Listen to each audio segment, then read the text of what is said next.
So I wanted to talk about this very first on our very first Zoom call because it's so important. Basically, everything that we're doing, no matter what your goal is or race is, or even if it's not a race, we're dealing with training and we're dealing with recovery. Those are like the two big things that we're trying to manage as a whole, both like as an athlete and a person. So under the training component, it's all about how much stress can we put our bodies under and then also still be able to recover from it. So under the recover component, it's utilizing all of these tools like sleep is, I think, probably arguably the most important one to allow our body to adapt to that stress that we put it under, absorb it, and then be able to take on more stress and so forth. So the one thing that kind of encompasses both of those major things is fueling. So fueling strategies to make you perform better, recover better, sustainability as an athlete, prevent injury, all that stuff. I'm going to just dive right in. And more specifically, why proper fueling matters. We want to maintain our glycogen stores and support sustained energy output. Again, this is not just for training, this is for living life. If we aren't maintaining glycogen stores or we're constantly depleting ourselves, the rest of our lives outside of training is going to start to also feel depleted and we'll get fatigued. We want to improve training quality, our race performance, and recovery. We want to reduce the risk of fatigue, GI stress, illness, and overtraining. Proper fueling is going to support immune function, hormonal health, and muscle repair. And then what we'll get to at the end is how inadequate fueling can actually lead to RED-S, which is relative energy deficiency in sport. So for pre-workout, ideally, you never want to go into a workout in a fasted state. So for people that need to wake up early and get those workouts in pre-work or early in the morning, it can be very difficult. You're not hungry yet. Sometimes you have coffee first that further suppresses your appetite. And then you go into a workout already kind of nutrient depleted because of having slept all night. Now you're further depleting yourself with your workout, and now you're going into the rest of your day. And it's really hard to play catch up at that point. So, if at all possible, at least get in a little something pre-workout. Carbs are fuel. We don't want our engine to be running on fumes. So, the more our body has to then deplete its stores because we haven't fed it, the longer it's going to take for you to recover. So some easy examples to try to get in as close to an hour before a workout if possible. A PB&J sandwich or maybe just some plain toast with a little jelly, bagel or toast, yogurt or oatmeal with berries or some cereal and a banana. Anything is better than nothing, basically. And then carbohydrate needs during training. This varies depending on intensity and duration. Anything under 60 minutes and a low intensity, typically you can get away with just plain water. You have plenty of glycogen stores that will get you through that. Otherwise, I would say just a kind of as a caveat for that, if most somebody, or I would say most of us are people that are very busy, we have jobs, we have families. So sometimes that 1 hour workout is our only kind of time during the day where we're not constantly doing a ton of other things. So if you don't use that time to get some fuel in, it's going to be hard to catch up the rest of the day. So even if it is a short workout and it's low intensity, I would still say try to use that period as a time to get fuel into your body. Anything that's 60 to 90 minutes, sorry, there's a little bit of like typing issues here. The font didn't transfer well, but anything 60 to 90 minutes of any intensity, we want to try to aim for at least 30 to 60 grams per hour. Anything 2 to 3 hours of endurance training. So essentially, once you get over 90 minutes, we're looking at endurance type training. You want to get in 60 to 90 grams per hour. And then anything greater than that or at a high intensity of any time, we want to aim for 90 grams per hour. Keeping in mind, it's kind of hard for a newer athlete to go right to 90 grams per hour. Some gut training is required for that, so we kind of want to ease into it. I would say for a newer athlete, Aim for 60 and then work your way up to 90 over time for that longer high intensity stuff. And then to help the gut absorb it and reduce some GI stress, try to take in carbs every 15 to 20 minutes rather than trying to take in a bulk load of it like every hour. So if you've got carbs in your fluids, sipping on that throughout. If you're taking in gels, again, every 15 to 20 minutes to supplement whatever's in the fluid. All right, so a little bit of science and why we are doing that. So we've got some transporters in our stomach and in the small intestines that glucose and fructose basically attach to and then are absorbed through and then utilized by the body. So the image is showing that there's a GLUT2 and an SGLT1 in the yellow and the green. Those transporters will accept glucose and sodium. And then we also have GLUT5, which will accept fructose. So these first two that are accepting glucose, because there's two different types of those, you can absorb a higher amount. So we can actually take in about 60 grams of glucose and have it be absorbed and utilized per hour. And then you can get an additional 30 that is absorbed via fructose. So that's where you get the combined total of trying to get in 90 grams per hour. Now, if you tried to take in 90 grams of just plain glucose, you're only going to be able to actually absorb and utilize 60 grams of that. So the combination of the glucose and fructose in a 2-to-1 ratio helps us maximize absorption of carbs while minimizing GI distress. Anything kind of outside of that range, or if we're only using one kind of carbohydrate, that's where you start to get the GI distress and the backup because your body just can't absorb that much. So we hear people talk about training your gut. And what this actually means is that over time, as we take in these carbs during training, um, the transporters can actually upregulate, meaning over time we can actually get more of them or they can operate more efficiently. So that's why we start kind of on the lower end at 60 grams per hour and work our way up to allow those transporters time to upregulate and get used to the higher carb load. Sodium and hydration.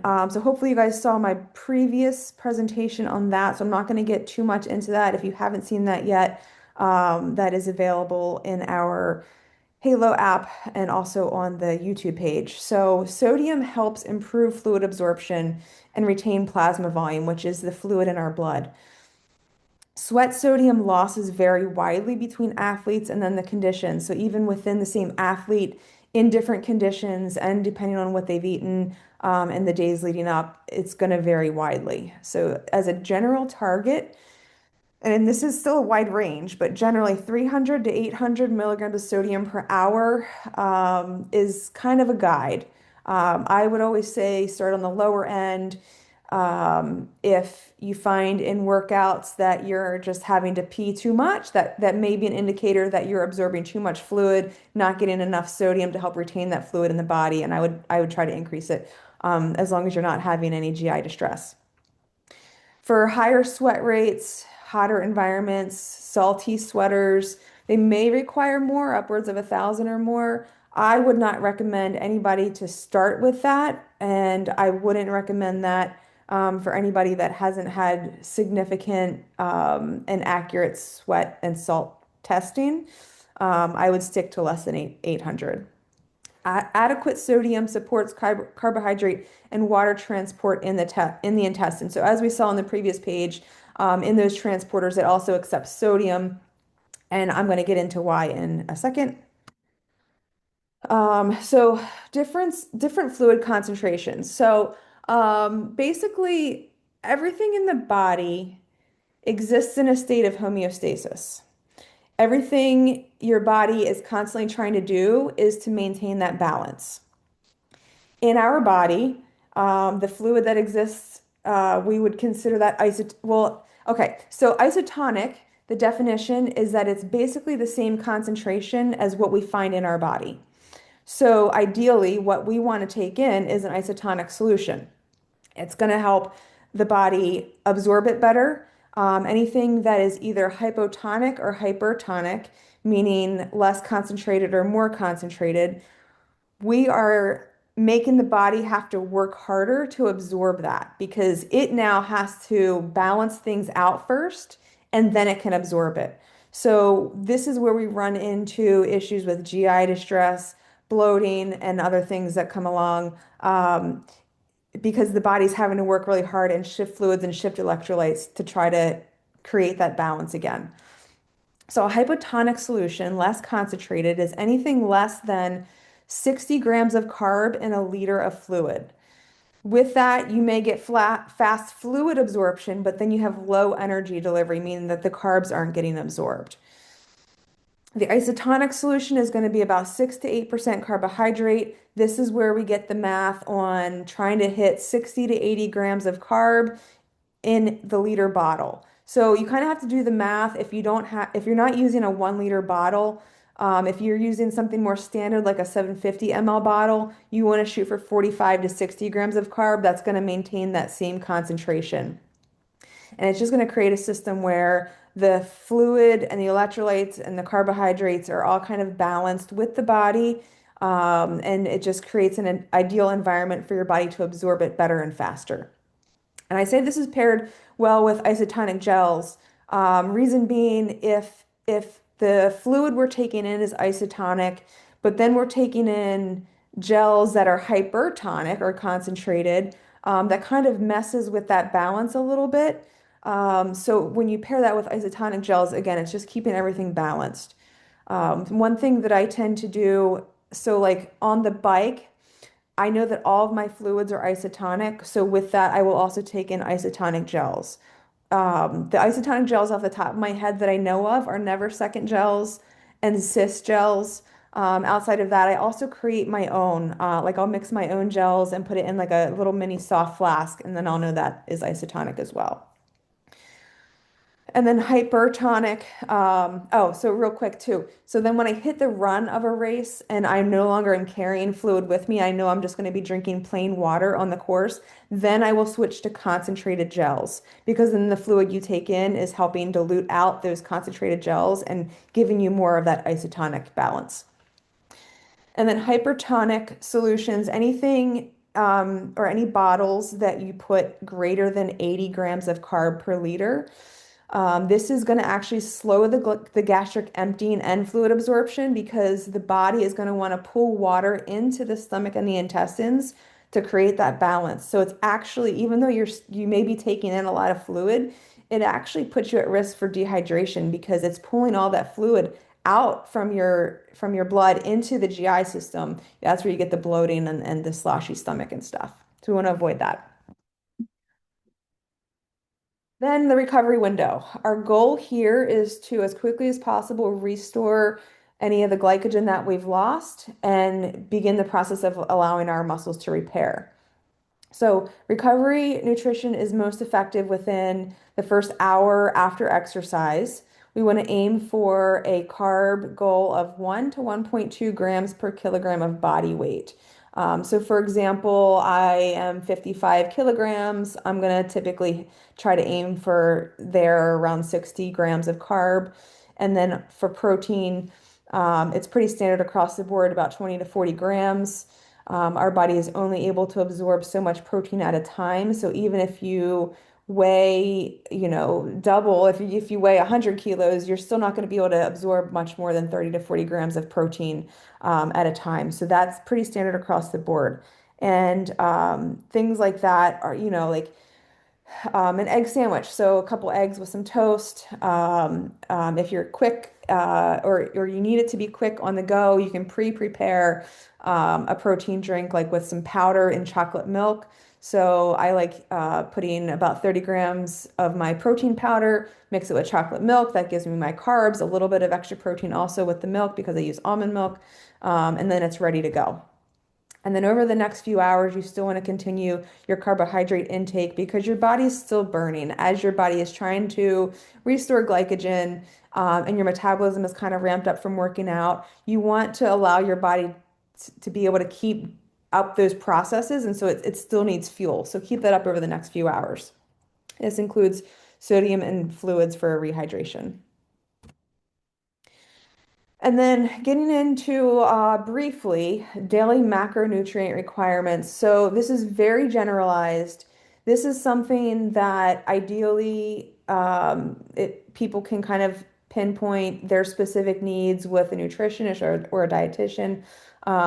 But this is kind of something just through some research and personal use of macro counting and then having a dietitian myself, these are the numbers that I've been able to come up with. So day to day, your needs are going to vary based on your training amount or even life stressors. So if you're in a low volume or low intensity training block, or even if it's just one day within a cycle that's low volume or low intensity, you can decrease the carb amount to about 45 to 55% of your calorie intake. Protein's going to be about 20 to 25%. We're bumping that up on those days because your body can handle a higher protein load. You're not having to work out. And then fat, 25 to 30%. On days that are higher volume or higher intensity, we're going to increase that carb load. I would aim for anywhere close to 60 to 65% of carbohydrates. You're going to try to get in as many of those as you can during your training or pre-training, during training, immediately after. And then protein is going to be down a little bit on those days, 15 to 20%, and then fat 20 to 25%. And then on recovery or reduced training phase, carbohydrates can go down. So if somebody outside of training is kind of wanting to keep a closer eye on their weight or even try to lose weight, this is the time where you can decrease that carbohydrate amount, keep the protein amount high. I still would be cautious against operating in a calorie deficit, but this is where you can kind of flip where you're getting your calories. Key takeaways. Carbs are the primary fuel for endurance performance. Fueling needs will change with training load and intensity. Multiple carb sources improve absorption at high intake rates. Fluid concentration is essential to optimize fluid and carb absorption and minimize GI discomfort. Recovery nutrition accelerates adaptation and readiness for the next session. Practice your fueling strategies during training, not just on race day. And everyday nutrition habits, such as macro tracking, play a big role in performance and recovery.